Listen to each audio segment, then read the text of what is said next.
El título de este mensaje es Honrando a Cristo. Hoy hablaremos, este es el tema, honrando a Cristo. Y hablaremos de la cena del Señor. Bueno, hoy es el Día de la Madre. Muchos discuten que es un día comercial, se lo inventó el comercio para tener altas ventas. Como sea que sea, es el Día de la Madre. Y es un día especial, es un día para recordar a las mamás. De verdad que es importante recordar a las mamás, ¿verdad? Por la labor que hacen, por todo lo que ellas representan. Pero hay que recordarlas solo un día. No, todos los días. Pero es importante tener un día para homenajearla. Sí, posiblemente sí. Como el Día del Padre, como el Día del Niño. Y el que es menos comercial, el Día del Abuelo. Tengo 6 abuelos, pero voy a recordarles a mis nietos, tengo 6 nietos, y voy a recordarle a mis nietos cuándo es el Día del Abuelo. Es importante un día para celebrar, para recordar. Tenemos el Día de la Independencia de Colombia, para recordar que somos una nación libre, etc. Entonces hay días especiales donde se recuerda, se hace memoria, pero ¿solo hoy se recuerda a la madre? No. Se debe, la palabra de Dios dice, honra a tu padre y a tu madre, que es el primer mandamiento con promesa, para que te vaya bien y seas de larga vida sobre la tierra. Entonces hay una promesa especial para los que honran al papá y a la mamá. Y es que van a ser bendecidos y van a ser bendecidos con larga vida, al papá y a la mamá. La palabra de Dios dice, honra a tu madre, honra a tu padre, hónralos. Y hoy estábamos celebrando algo también especial acá en el culto. ¿Qué fue lo que celebramos hace un poquito? La Cena del Señor. La Cena del Señor es una celebración también. Es un día de memoria. Entonces yo quiero hablar de ese tema. Quiero hablar de la Cena del Señor. ¿Qué se celebra en la Cena del Señor? ¿Y qué implicaciones tiene celebrar la Cena del Señor? ¿Qué implicaciones tiene celebrar? La iglesia en Corinto, que fue fundada por el apóstol Pablo, recibió instrucciones, muchas, de la vida cristiana, pero seguramente el apóstol Pablo les enseñó sobre la celebración de la Cena del Señor, de tomar un pan, un vino y de recordar a Cristo. Seguramente les habló, seguramente les dio instrucciones. Pero ¿qué pasó? ¿Qué pasó en la iglesia en Corinto? Que la cena del Señor se desvirtuó, se malinterpretó, se volvió una cosa que no era la cena del Señor. Entonces el apóstol Pablo escribió una carta a los corintios, que ahí la tenemos, la epístola del apóstol Pablo a los corintios. Le escribió a los corintios para corregir varias cosas que estaban pasando en esa iglesia. Varias cosas, pero entre ellas la cena del Señor.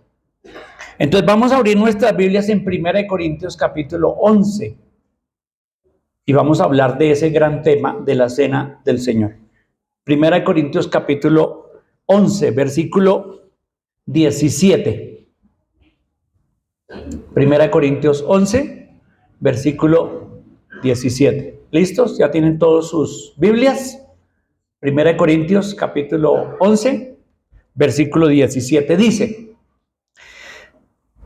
Le dice Pablo a la iglesia en Corinto, pero al anunciaros esto que sigue, no os alabo, porque no os congregáis para lo mejor, sino para lo peor. Pues en primer lugar, cuando os reunís como iglesia, oigo que hay entre vosotros divisiones, y en parte lo creo, porque es preciso que entre vosotros haya disensiones, para que se hagan manifiestos entre vosotros los que son aprobados. Cuando pues os reunís vosotros, esto no es comer la cena del Señor. Porque al comer cada uno se adelanta a tomar su propia cena, y uno tiene hambre y otro se embriaga. ¿Ven hasta dónde habían llegado ellos? De desvirtuar la cena del Señor. Porque al comer cada uno se adelanta a tomar su propia cena, uno tiene hambre y otro se embriaga. Pues ¿qué? ¿No tenéis casas en que comáis y bebáis? ¿O menospreciáis la iglesia de Dios y avergonzáis a los que no tienen nada? ¿Qué os diré? ¿Os alabaré? En esto no os alabo. Hasta aquí, paremos acá. Primera parte de la enseñanza de hoy es ver el desprecio que la iglesia en Corinto tenían por la cena del Señor.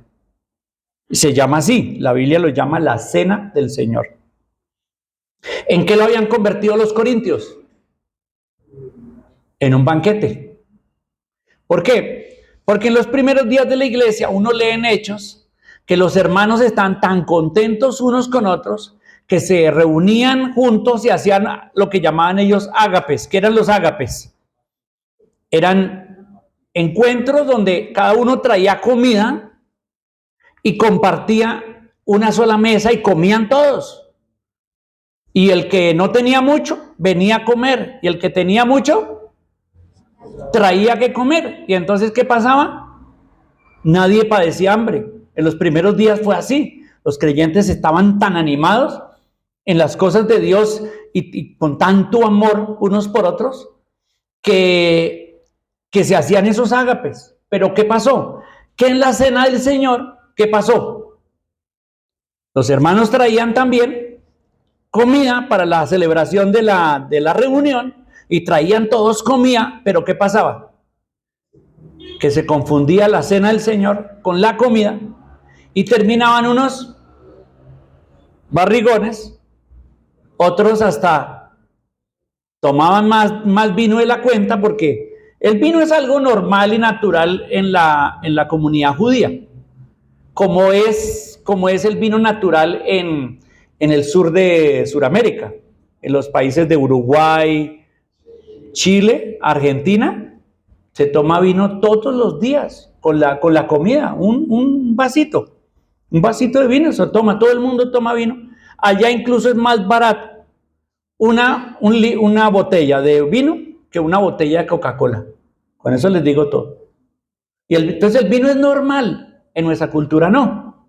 En la cultura judía el vino era normal, era el vino, la bebida de la comida.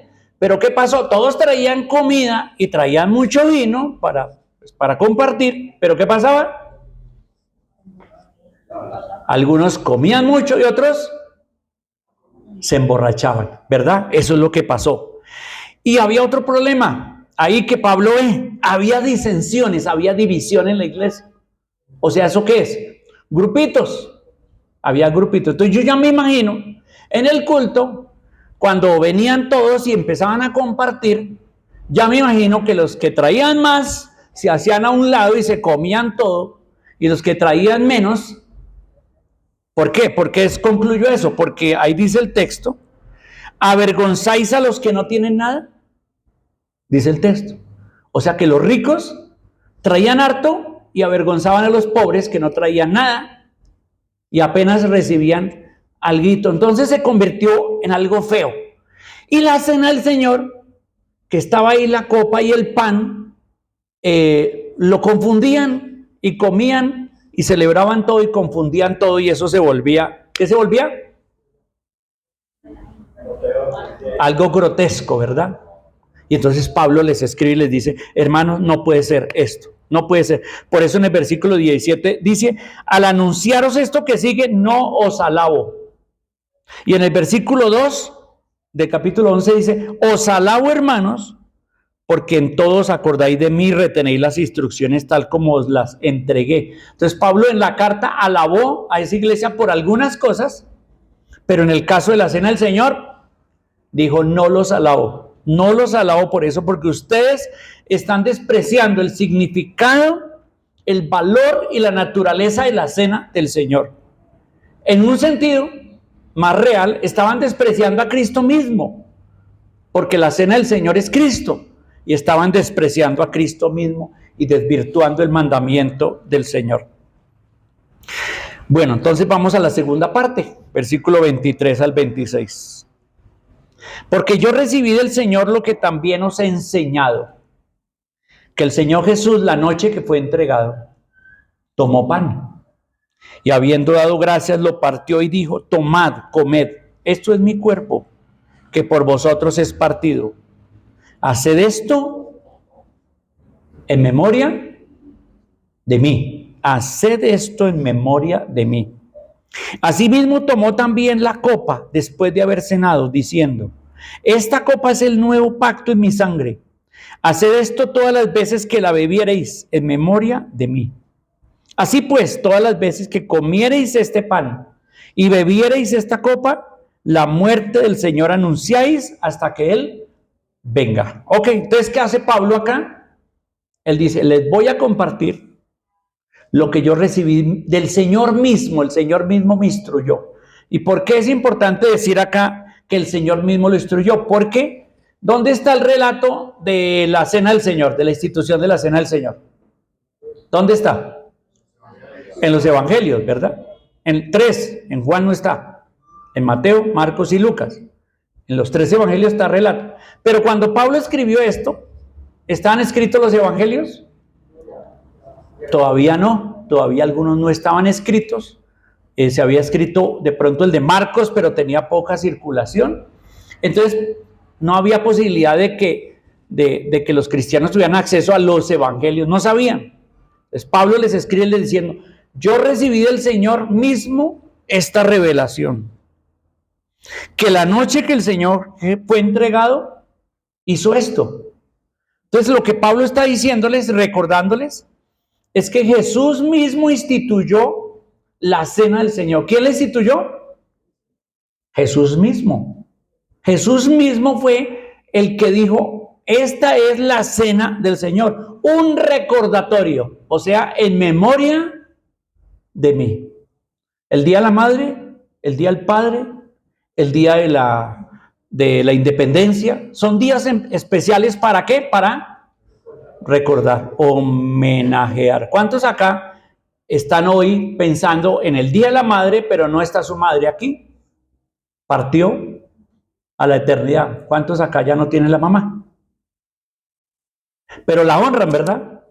En este día la están honrando en su corazón. Están haciendo memoria de ella, están pensando, están recordando. Y seguramente la recordarán muchas otras veces. Muchas otras veces la recordarán. Bueno, Jesús dijo: ahora la cena que voy a instituir es ¿para qué? ¿Para qué? Me recuerden. Es en memoria de mí. La cena del Señor no es para otra cosa, sino para hacer memoria de Cristo. En la Biblia existen varios eventos donde quedaron señales de recordación. Por ejemplo, uno muy importante, que yo creo que mucha gente lo ve y no sabe que esa es una señal de recordación. Génesis capítulo 9, versículo 13, dice: mi arco he puesto en las nubes, el cual será por señal del pacto entre mí y la tierra. ¿Cuál fue esa señal? El arco iris. La mayoría de gente hoy en día no tiene ni idea que el arco iris no había antes del diluvio, y que el arco iris lo puso el Señor como un efecto de luces y todo eso. Lo puso el Señor ¿para qué? Como recordatorio del pacto que Dios hizo con Noé, que se llama el pacto noéico. El pacto noéico, el pacto que Dios hizo con Noé cuando Noé fue salvado del diluvio, él y su familia, solo 8 personas, el resto de cientos de miles de personas fueron muertos en el diluvio, y con Noé y su familia empezó otra vez la raza humana, y Dios puso su arco. Entonces, cuando tú veas el arco, ¿qué debes recordar? ¿Qué se supone que se debe recordar? Que Dios prometió que nunca más volvería a inundar la tierra. Aunque hay días que a uno le parece que no, que uno dice: wow, pareciera como que esto se va a inundar. Pero sale el arco iris, y el arco iris me recuerda a Dios dijo que nunca más va a inundar la tierra como esa vez. Ese fue el pacto. Esa fue una señal de recordación. Tenemos, en la Biblia hay muchas señales, solamente voy a mencionar 3. Después, Jacob. Jacob, el nieto de Abraham, que fue el padre de Israel, cuyo nombre después se le cambió a Israel, tuvo un sueño. Cuando iba en el camino, le agarró la noche y ¿qué cogió de almohada? Los que saben la historia, ¿qué cogió de almohada? Una piedra. Y puso una piedra de almohada y se recostó ahí. Y cuando se recostó y se durmió, ¿qué tuvo? Un sueño. ¿Qué soñó? Una escalera que comunicaba el cielo y la tierra. Y por esa escalera bajaban y subían, ¿qué? Ángeles. Y una voz. Y Dios le dice, yo soy el Dios de tu padre Abraham, de tu padre Isaac. Yo estoy contigo. Esta tierra la daré como prometí. Entonces tuvo Jacob ese encuentro con Dios y cuando Jacob se levantó, ¿qué hizo? Agarró la piedra y dijo, wow, aquí estuvo Dios conmigo y se reveló Dios conmigo. Agarró la piedra, hizo un montículo de piedras y la piedra donde él se había acostado la puso arriba. Dice ahí que le echó aceite, porque esa era la forma de consagrar y esa piedra quedó. Y entonces dice aquí en 18:22. Perdonen, 28:22. Y esta piedra que he puesto por señal será casa de Dios, y de todo lo que me dieres, el diezmo apartaré para ti. Esa piedra que puso él en ese sitio, llamó Jacob a ese sitio Betel. Dijo, esto se llama Betel. ¿Qué significa Betel? Casa de Dios. Y después, con el tiempo, Betel se convirtió en el centro de adoración. Antes de que Jerusalén fuera la ciudad principal donde se adoraba, Betel fue el lugar de adoración de los judíos. Iban allá a Betel y estaban los sacerdotes en Betel y el tabernáculo estaba en Betel y todos iban a Betel porque Betel se convirtió en ¿qué? En una referencia dado eso. Una señal de recordación. Y una muy conocida por todos ustedes seguramente, en Éxodo capítulo 12, se celebró la Pascua. ¿Qué era la Pascua? Cuando vinieron las 10 plagas sobre Egipto y el pueblo de Israel estaba esclavizado, llevaba 400 años esclavizado. O sea, 3 generaciones esclavizados en Egipto. Entonces, Moisés quiso sacar a Israel, al pueblo de Israel ¿de dónde? De la esclavitud de Egipto. ¿Y qué usó Dios para ablandar al faraón? Plagas, ¿verdad? Recuérdenme algunas plagas. Ranas, langostas, el agua convertida en sangre, piojos, llagas, tinieblas, granizo. Muy bien, pero la última plaga, ¿qué fue? Un ángel, el ángel de la muerte, venía por las casas y mataba al primogénito. El primer hijo nacido de cada casa lo iba a matar. Y Dios dio una instrucción a Israel. Agarren un cordero, maten el cordero, agarren pan sin levadura, agarren verduras, hagan una comida alrededor del cordero, coman todos como familia en cada casa, hagan todos eso, pero la sangre del cordero, ¿qué hagan? Póngala en el marco de la puerta por fuera, echen esa sangre así en el marco de la puerta, de tal forma que cuando el ángel de la muerte pasó, donde veía la sangre en el marco de la puerta, pasaba de largo. Así que todo Israel, todas las casas en Israel, hicieron eso, mataron el cordero, agarraron la sangre del cordero, le echaron en el marco de la puerta, agarraron el cordero, pusieron hierbas, pusieron pan sin levadura y toda la familia se juntó a comer y la instrucción era, coman todo, porque mañana a primera hora salimos con todas las cosas, preparen todo y vamos a salir hacia el desierto. Y lleven todo porque acá no vamos a volver. Y era la salida. Entonces, ¿cómo se llamó eso que pasó? La Pascua del Cordero. Pero se les instruyó a los judíos que de aquí en adelante ellos tenían que celebrar la Pascua todos los años, celebrarla de la misma forma. Cada familia en cada casa agarraba un cordero. Claro, ya no untaba la sangre en él, pero agarraba el cordero, lo cocían con verduras, con pan y vino. Por supuesto que vino no podía faltar, porque esa es la cultura judía. Entonces, todos los años los judíos, incluso hay judíos que hoy en día celebran la Pascua. Hace poco acabó de pasar la celebración de la Pascua judía y todavía hay familias judías ortodoxas que se sientan en sus casas, sacan un corderito, lo asan. Qué rico, ¿no? ¿A quién le gusta el cordero asado? Qué rico, ¿verdad? Con verduras. ¿A quién le gustan las verduras? No muchos, ¿no? Con verduras, con verduritas. Y pan sin levadura. ¿A quién le gusta el pan sin levadura? No muchos, ¿no? Y vino. ¿A quién le gusta el vino? Sí, ¿no? Entonces, la Pascua. Entonces, celebraban la Pascua. La Pascua tenía que celebrarse año por año. Y Dios les dijo al pueblo de Israel, de aquí en adelante, por estatuto perpetuo celebrarán la Pascua. De aquí en adelante. Bien, entonces hemos visto tres cosas o ejemplos en la Biblia de recordación, ¿verdad? Un arco iris, una piedra y una fiesta para recordar algo. Ok. Ahora, lleguemos a Lucas capítulo 22.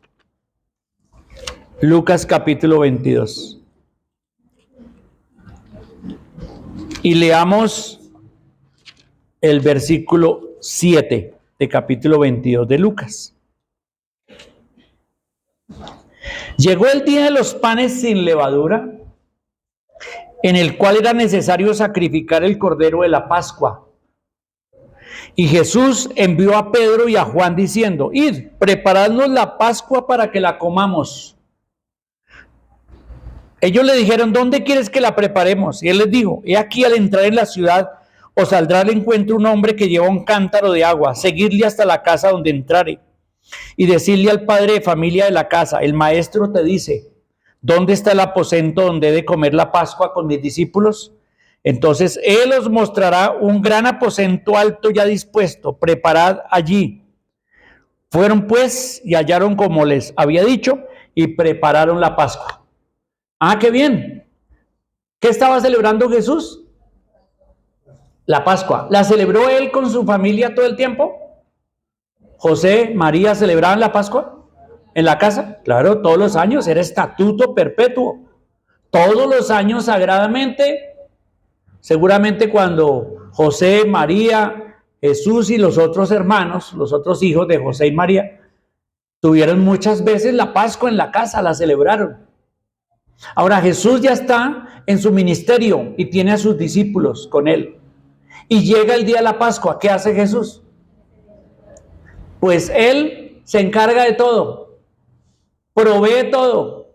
Solamente le dice a Pedro y a Juan, vayan y arreglen, todo está listo. Allá ¿en dónde? En el aposento alto, o sea acá, porque somos el aposento alto, ¿no?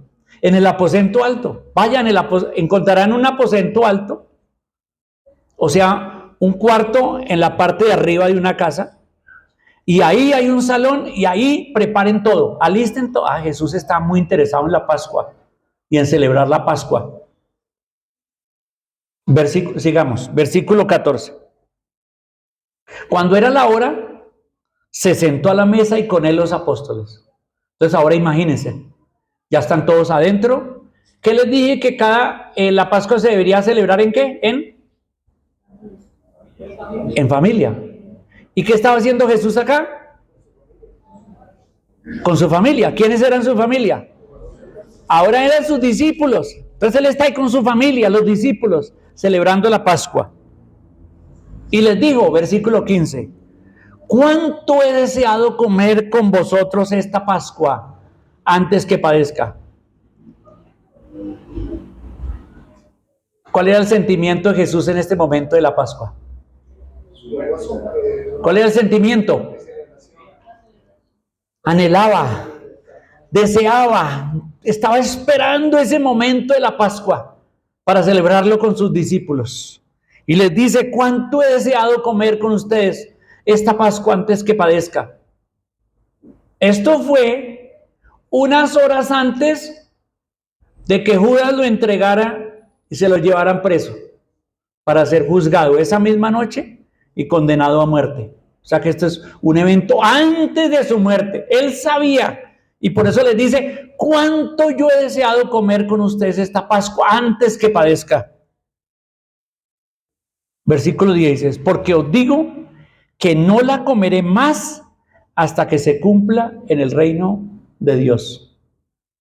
Es decir, que esta fue la última Pascua que Jesús celebró con sus discípulos en la tierra. ¿Pero habrá un día que la va a celebrar otra vez? Ahí dice, cuando se cumpla. ¿Se acuerdan que les dije que Dios le había dicho a Moisés que estableciera la Pascua como estatuto perpetuo? Sí.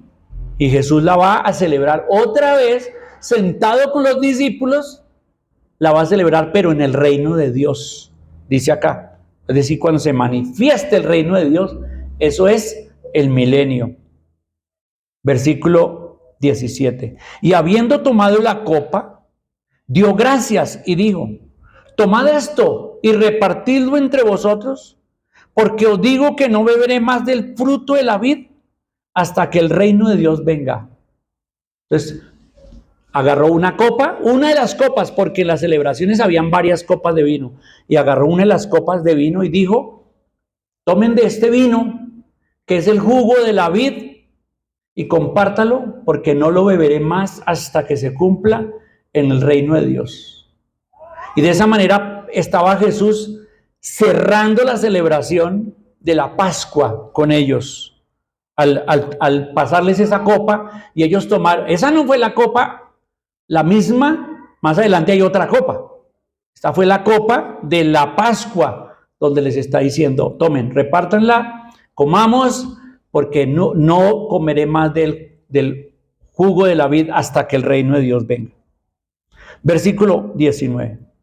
Tomó el pan y dio gracias, y lo partió y les dio diciendo: esto es mi cuerpo, que por vosotros es dado. Haced esto en memoria de mí. Hizo algo inusual, algo que no se hacía en la Pascua. ¿O esto se hacía en la Pascua siempre? No. Él hizo algo inusual. ¿Qué tomó? Un pan de los muchos panes que estaban ahí. Agarró un pan y dijo: esto es mi cuerpo, que por vosotros es entregado. Coman todos de él. Hagan esto en memoria de mí. Y claro, tenemos que aclarar que cuando Jesús dijo: esto es mi cuerpo, no estaba diciendo que el pan era el cuerpo, sino que estaba diciendo que este pan representa mi cuerpo. Este pan es como mi cuerpo. ¿Por qué estoy aclarando eso? Porque la Iglesia Católica enseña que en la hostia, que es lo que ellos, no sé cuándo se inventaron lo de la hostia, porque es un pan, no es una hostia, pero ellos dicen que la hostia se convierte cuando la consagra y el sacerdote ora, y la hostia se convierte en el cuerpo de Cristo. Y cuando yo estoy tomando la hostia, ¿yo estoy qué? Comiéndome el cuerpo de Cristo. Falso. Se lo inventaron algunas personas en la historia. Se lo inventaron. No es así. Cuando Jesús dijo: este es el pan, este pan es mi cuerpo, no dijo: este pan se convierte. Y eso se llama la doctrina de la subtransación. Subtransación. Que se convierte. Su sustancia se convierte en el cuerpo de Cristo. Pero no es así. Jesús dijo: este es mi cuerpo que por vosotros es entregado. Y pues él estaba en cuerpo acá, ese pan no se estaba convirtiendo en el cuerpo. Entonces, para nosotros, cuando ponemos un pan acá, ese pan no se convierte en el cuerpo de Cristo, sino es un símbolo, una manera de simbolizar el cuerpo de Cristo. Y claro, hay que profundizar por qué un pan, porque eso tiene una explicación muy profunda de por qué Jesús tomó un pan y por qué el pan es el mejor símbolo del cuerpo de Cristo. Y también dice, versículo 20, de igual manera después que hubo cenado, es decir, que él partió el pan y se lo dio y siguieron comiendo.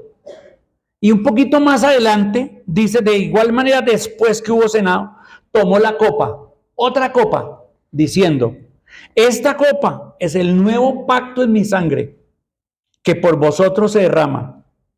Esta copa es el nuevo pacto en mi sangre, que por vosotros se derrama.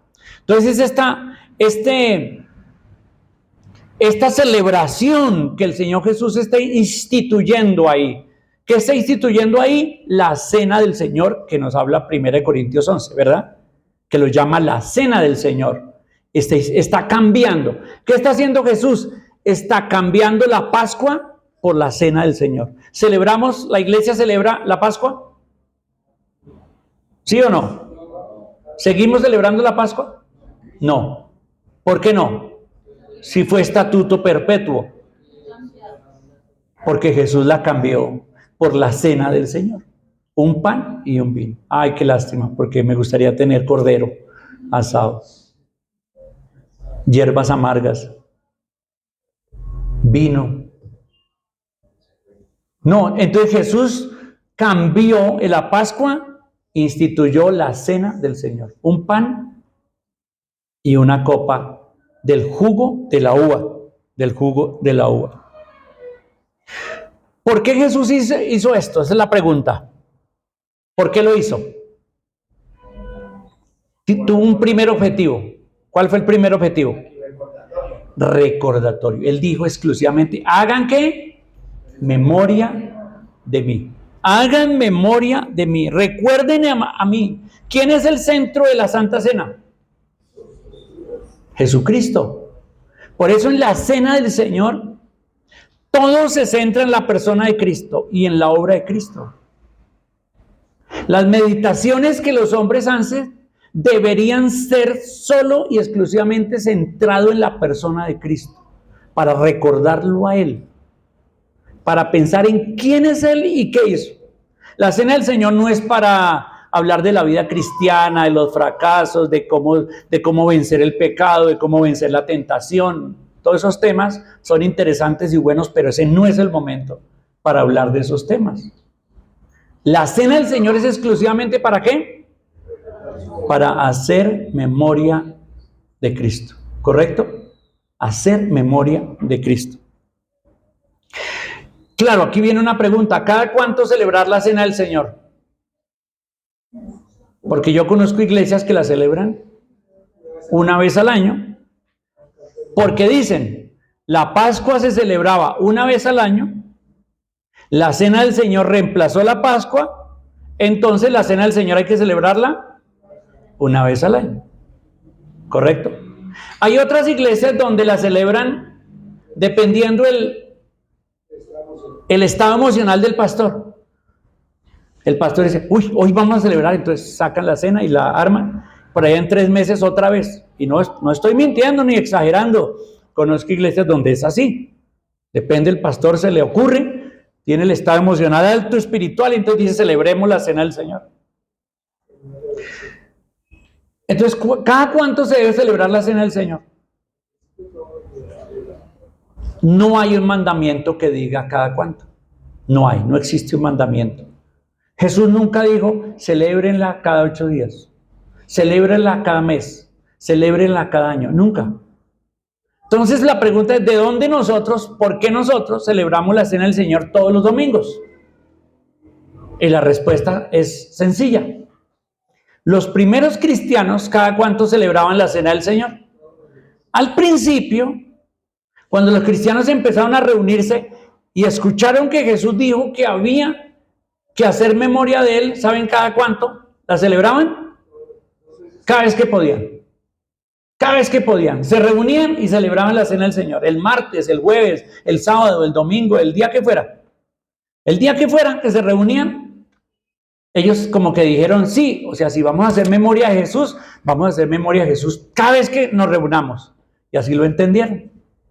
Pero poco a poco, los primeros cristianos fueron cambiando el sábado, que era el día de reposo judío, por el domingo, primer día de la semana. Eso fue un proceso histórico en que se cambió el sábado al domingo y después quedó casi establecido que el domingo es el día de reposo, el día del Señor. Y los primeros cristianos entonces en las iglesias empezaron con la costumbre de celebrarlo cada primer día de la semana. En Hechos 20, por ejemplo, Pablo visitó a a Éfeso, y dice que él se esperó 6 días hasta que el primer día de la semana se reunían los discípulos para el partimiento del pan.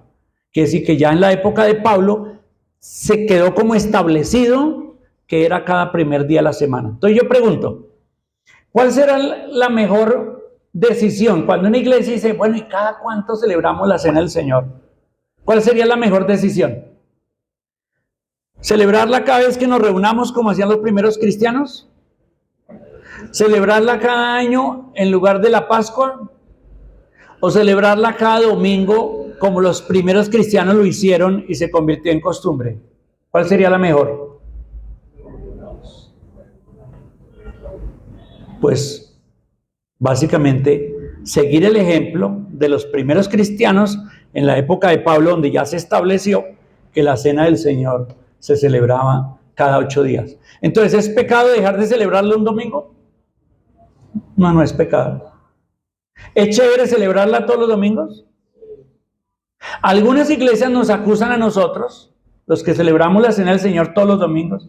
Nos dicen, no, es que eso se vuelve algo rutinario.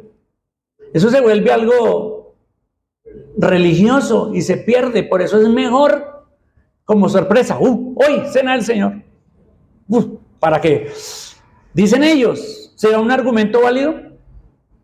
¿Será un buen argumento espiritual, bíblico? No, por supuesto que no.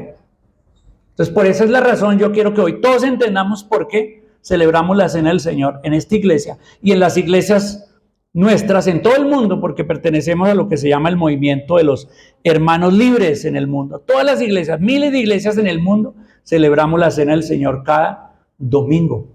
Cada domingo. Entonces, en primer lugar, ¿qué significa la cena del Señor? La memoria de Cristo. En la cena del Señor se debe hacer memoria de Cristo. Él es la persona principal, no yo.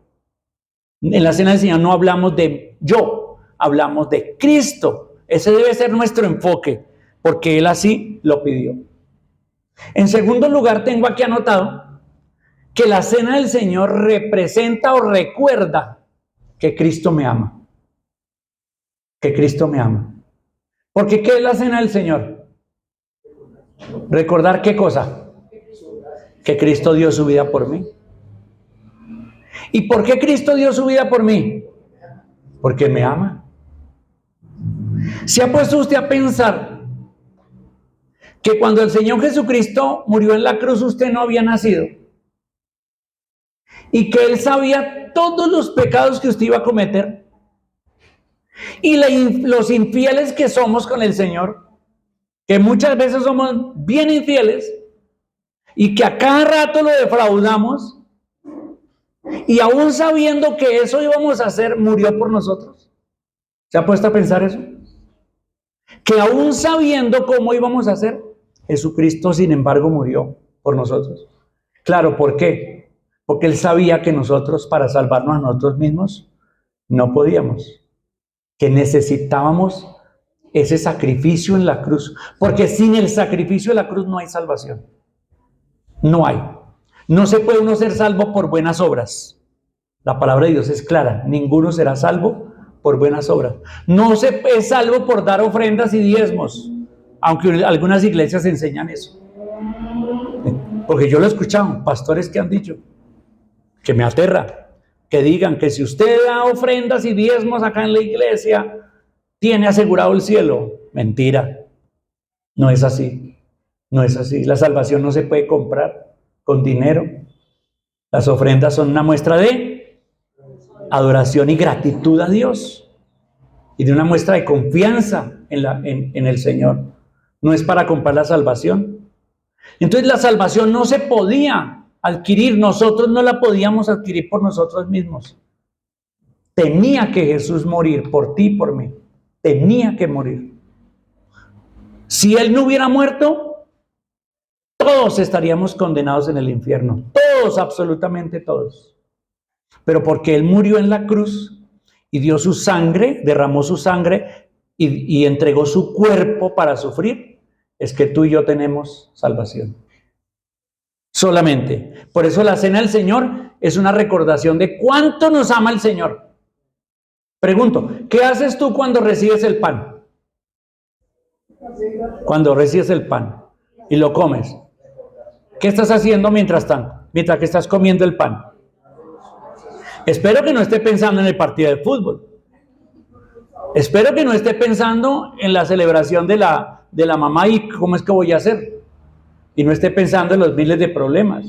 ¿Qué es lo que estoy haciendo cuando como el pan?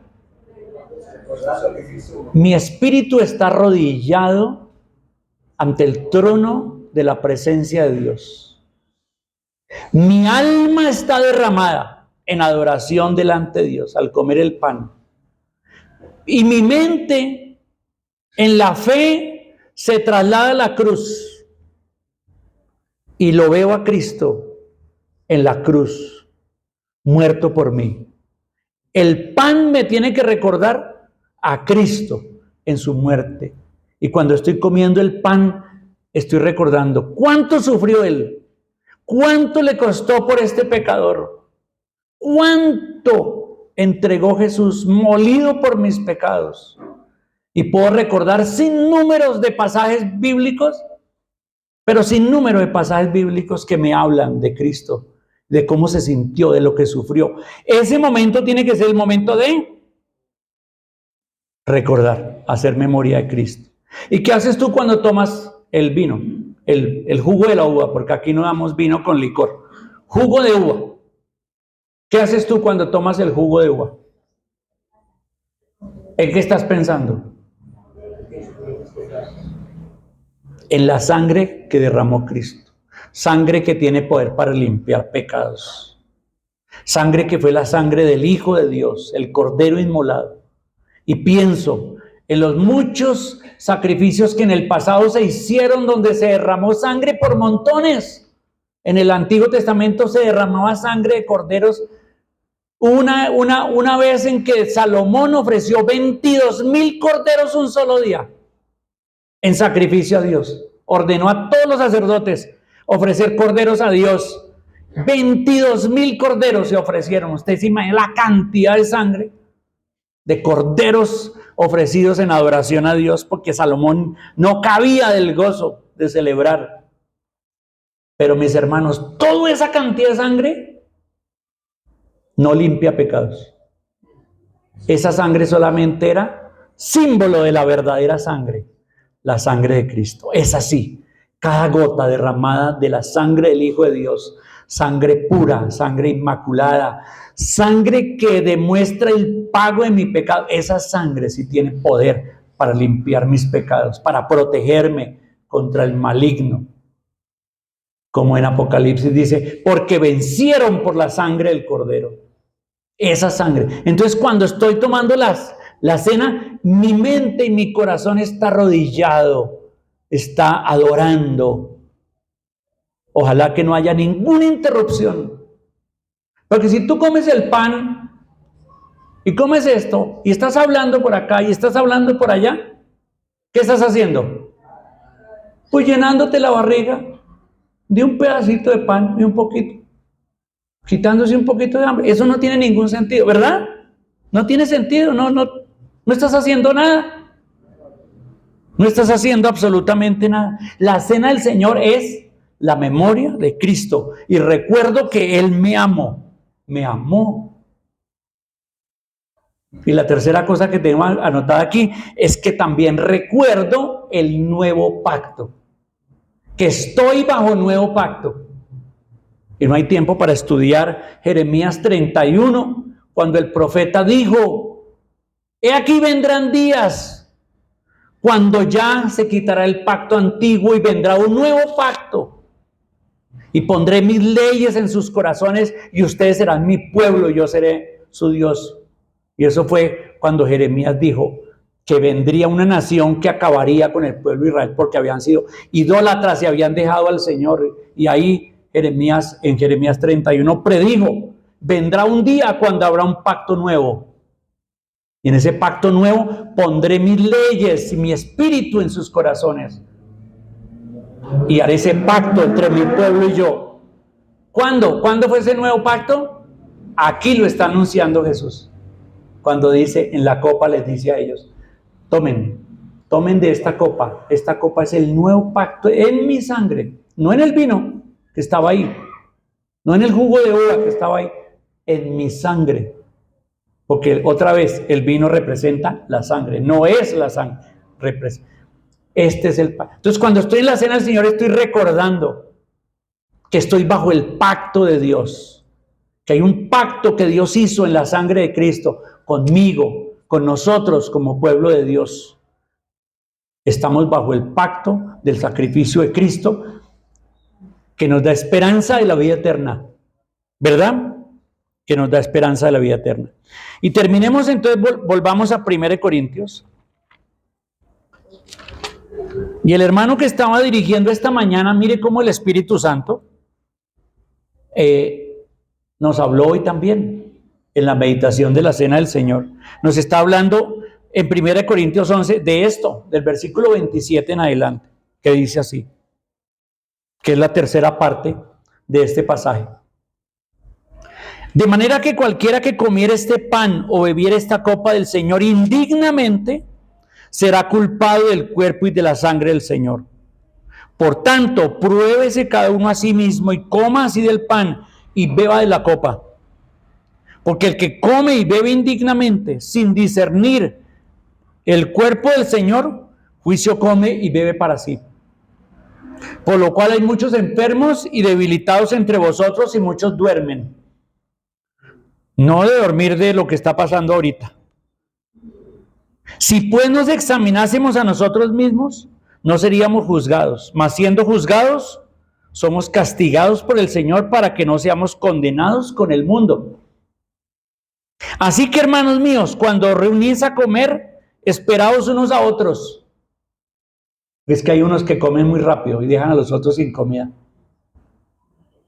Si alguno tuviere hambre, coma en su casa, para que no os reunáis para juicio. Las demás cosas las pondré en orden cuando yo fuere. Entonces, en esta parte, el apóstol está diciendo, la primera parte que vimos, dijo, miren, acá hay un problema en la iglesia, no están entendiendo qué es la cena del Señor, están deshonrando el nombre de Cristo, esto es algo malo que no es de alabar. Después les aclara, esto es como es la cena del Señor, así fue como el Señor la instituyó.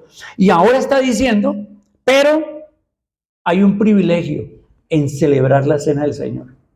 La cena del Señor es un privilegio y por lo tanto hay que darle el sentido correcto a la cena del Señor. Que no tenga un sentido simple o superficial, que no sea un acto religioso, que no sea algo que yo hago, pues todos los domingos lo hago y es algo que va pasando. Cuando yo la celebro así, entonces estoy haciendo lo mismo que los corintios hicieron, deshonrando el nombre de Cristo. Estoy no haciendo memoria de Cristo y estoy convirtiendo la cena del Señor en algo muy simple, muy tonto, que ya no tiene sentido. ¿Qué tengo que hacer? Darle el sentido, como estamos hablando, el sentido justo, el sentido profundo, el significado real que tiene la cena del Señor, recordando que Jesús dijo, en memoria de mí. Y fíjense que hay una advertencia muy fuerte, ¿Qué pasa con los que toman la cena del Señor de una manera indigna? ¿Qué pasa? Ahí dice que se debilitan. No solamente se debilitan en la fe, sino se debilitan físicamente, emocionalmente. También dice que se enferman como parte del castigo de Dios. Entonces, ¿qué estaba pasando en esa iglesia? Habían personas debilitadas y no sabían por qué. Y era porque estaban deshonrando la cena del Señor. Había gente enferma y no se levantaban, no se sanaban. ¿Y por qué? Porque estaban celebrando la cena del Señor de una manera indigna, como no que respondía a lo que Dios. Es más, dice el apóstol que incluso algunos habían ¿qué? Muerto. Cuando dice, y algunos duermen, ese dormir no es de dormir de lo que nos está dando ahorita. Así como una cosa tan bonita de querer dormir por el ambiente, el calorcito, todo. No, ese dormir que dice aquí la palabra de Dios es ¿qué? Es muerto, porque cuando un creyente se muere, se le llama ¿qué? Dormir. Y algunos habían dormido, o sea, algunos habían muerto como castigo de Dios. ¿Eso qué significa? Que hay una advertencia muy fuerte para que no tomemos la cena del Señor de una manera en que sea indigna. No está hablando de mí, porque ¿quién aquí es digno para tomar la cena del Señor? ¿Quién es digno de tomar la cena del Señor? Nadie. No está hablando de la persona, está hablando es de manera indigna, de una forma inadecuada. Aquí no se está hablando de tomar la cena indignamente, no es la persona, es la manera y forma como lo está tomando, en que está mal. Y dice acá, entonces probémonos y examinémonos. Ahora, mis hermanos, probarse y examinarse para la cena del Señor no es algo que se hace un minuto antes de tomar la cena del Señor. No es algo que se hace. No es que, hermano, vamos a tomar un minuto para probarnos y examinarnos y ahí sí tomamos la cena del Señor. No, probarse y examinarse es un ejercicio que debe ser hecho en la vida del cristiano todo el tiempo. Y que me implica que yo debo estar en paz con Dios y con mis hermanos siempre. Que yo tengo que estar bien para tomar la cena del Señor. Ese discernir el cuerpo del Señor significa que yo debo entender qué significa realmente el cuerpo de Cristo y qué significan los elementos. Porque si no hay una advertencia de juicio para que no haya enfermos, debilitados e incluso algunos mueran. ¿Se acuerdan de alguien que murió en la primera iglesia por mentirle al Espíritu Santo? Ananías y Zafira, ¿verdad? Murieron porque mintieron al Espíritu Santo, dijo el apóstol Pedro. ¡Wow! Eso es tremendo. Algunos están enfermos y algunos muertos. Es una advertencia grande, seria. ¿Esto qué significa, mis hermanos? Significa que debemos pensar bien al celebrar la cena del Señor. No tomarla ligeramente, no tomarla ritualmente, sino que la cena del Señor debe ser ¿qué? Un privilegio para todo cristiano. ¿Cuántos les gusta tomar la cena del Señor? ¿Para cuántos es una alegría? Alguien me decía hace poco, ya entiendo por qué la cena del Señor es cada domingo. Él sin saber nada de lo que les he contado, pero así me dijo, fue una idea que él tuvo, me dijo, ya entiendo, me dijo hace poquito un hermano, ya entiendo por qué se hace cada domingo. Porque como uno tiene para tomar la cena del Señor, tiene que ponerse a cuentas bien, pues mejor cada domingo y no cada 6 meses. Ya bueno, buen pensamiento, ¿está bien? No es el sentido que es, pero es buen pensamiento práctico, porque en realidad yo me quedé pensando, es verdad, la cena del Señor me anima ¿a qué? A revisarme continuamente, para no tomar la cena del Señor de manera indigna, de manera indigna. Y si la tomo de manera indigna, me estoy exponiendo al castigo y al juicio de Dios sobre mí. Entonces, conclusión. ¿Qué es la cena del Señor? Para que a todos nos quede claro. ¿Qué es la cena del Señor? Un recordatorio. ¿De quién? De Cristo. De cuánto me ama. De todo lo que Él hizo. Y mientras que tomo el pan y la copa, ¿qué debo estar haciendo? Exaltando el nombre de mi Señor y recordando todo lo que Él hizo. Y casi con la fe mirando la cruz y mirando lo que Él hizo. ¿Qué es la cena del Señor? Es una celebración. ¿Qué es una celebración? Es una fiesta. ¿Es la cena del Señor una fiesta? ¿Sí o no? Es una fiesta. Es una celebración donde celebramos nuestra salvación. Parte de lo que el apóstol Pablo dijo es que hagan esto hasta que Él venga. Entonces la cena del Señor debe ser hecha ¿hasta cuándo? Hasta que Él venga. ¿Celebraremos cena del Señor en los cielos? No, porque ya no se necesita pan, ya estamos con Él. Pero ¿qué sí se celebrará según Jesús? La Pascua. La Pascua sí se volverá a celebrar. ¿Por qué? No me pidan explicación porque no sé. Pero eso dice Jesús que se va a volver a hacer. Pero la cena no, porque el pan y el vino ya no es necesario, ya está Cristo ahí. Lo estamos viendo. La cena del Señor es una afirmación del pacto de Dios con nosotros en la sangre de Cristo. Amén. Es una afirmación del pacto. Y la cena del Señor es un privilegio para ¿quiénes? ¿Quiénes deben tomar la cena del Señor? ¿Todos? No. Por eso es que en esta iglesia decimos, toma la cena del Señor, ¿quiénes? Los que han recibido a Cristo como Señor y Salvador en su vida, los que le han entregado a Cristo su vida, los que han renunciado a la religión, llámense católica, evangélica, mormona, musulmana, la que sea, han renunciado a toda religión y se han entregado a Cristo. Esos son los verdaderos cristianos.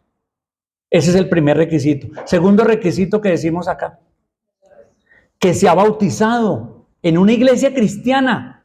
No sirve el bautismo de niño en la iglesia católica, no, ese bautismo no sirve, porque ese no existe en la Biblia tampoco, se lo inventaron también.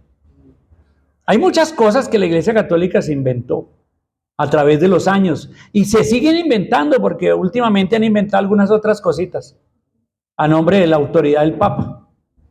Pero no es así. La única autoridad que los cristianos reconocemos es la autoridad de la palabra de Dios, de la palabra de Dios. Entonces tenemos la cena del Señor. Por último, la cena del Señor, ¿qué anuncia? ¿Qué anuncia? La venida de Cristo. Cuando celebramos la cena del Señor, estamos anunciando que Cristo viene pronto también. Señor los bendiga, hermano.